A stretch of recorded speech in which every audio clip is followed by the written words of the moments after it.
Hello and good day. I am Chris Palmer with chrispalmermarketing.com, and in today's Shopify search engine optimization video, what I'd like to share with you in this part 1 video is how you can optimize and structure your Shopify store in order to get the best SEO results.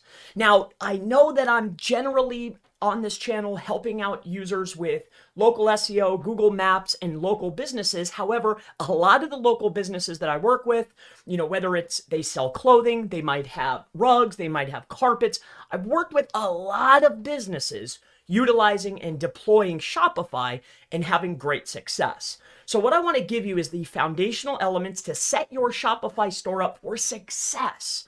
And let's talk about collections and product pages. All right. So one of the very first things that I'm going to see a lot of the times is when you have your business. All right. So a lot of times you'll have your website, okay, .com.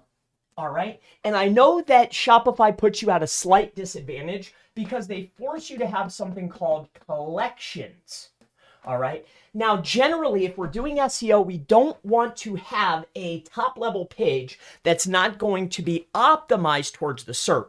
Generally, you want to have your URL read how people are searching. But with Shopify, they put us at a slight disadvantage with our URL, but we can go from there and put ourselves in the best optimization predicament as possible.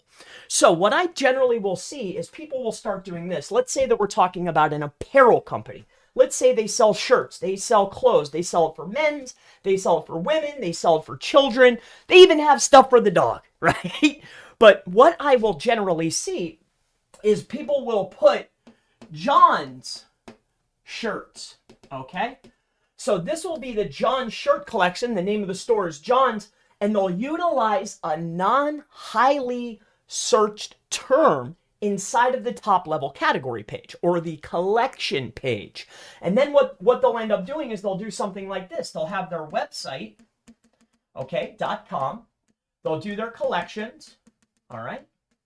They'll have John's shirts.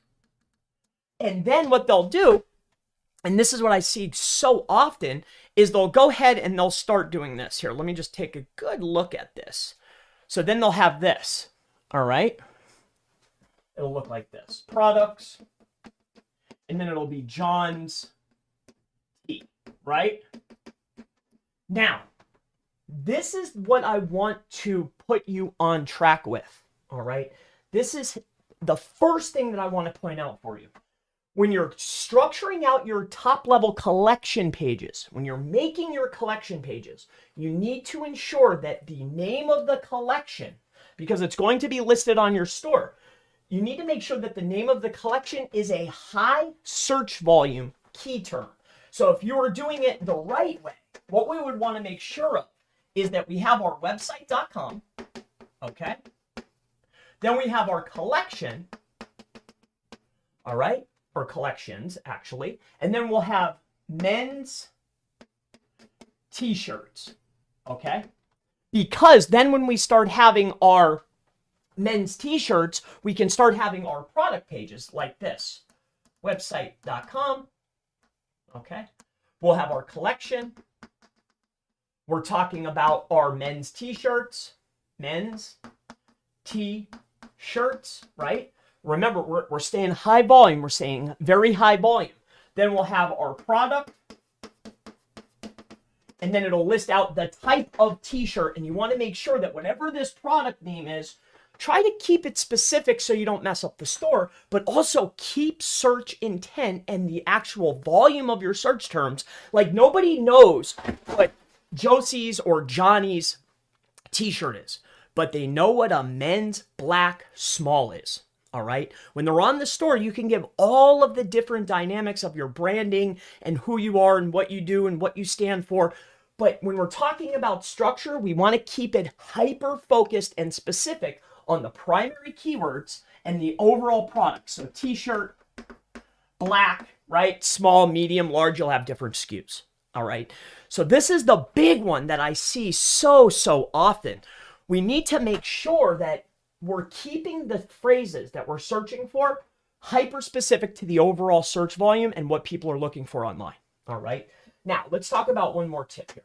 All right. Now, here's what I see a lot of the times when we're talking about homepages for brands that when we're looking at the homepage, even though you're a store and even though you have lots and lots of products, I implore you to not have your main page such as this. You'll have your, let's say it's men's shirts, women's shirts, dog shirts, and kids shirts. Let's just say you're a shirt store. But then on the page right here, you'll have, this will be a keyword, okay, in your H1 instead of the actual brand name. So what ends up happening is the store starts ranking their homepage for their products, for their services, whatever you're doing, instead of having the homepage be branded and then have the rest of the store being geared towards the products that you're providing. You need to make sure that your homepage, all right, is going to be hyper specific to your brand. All right, so we want to get rid of this. All right, and the homepage is brand.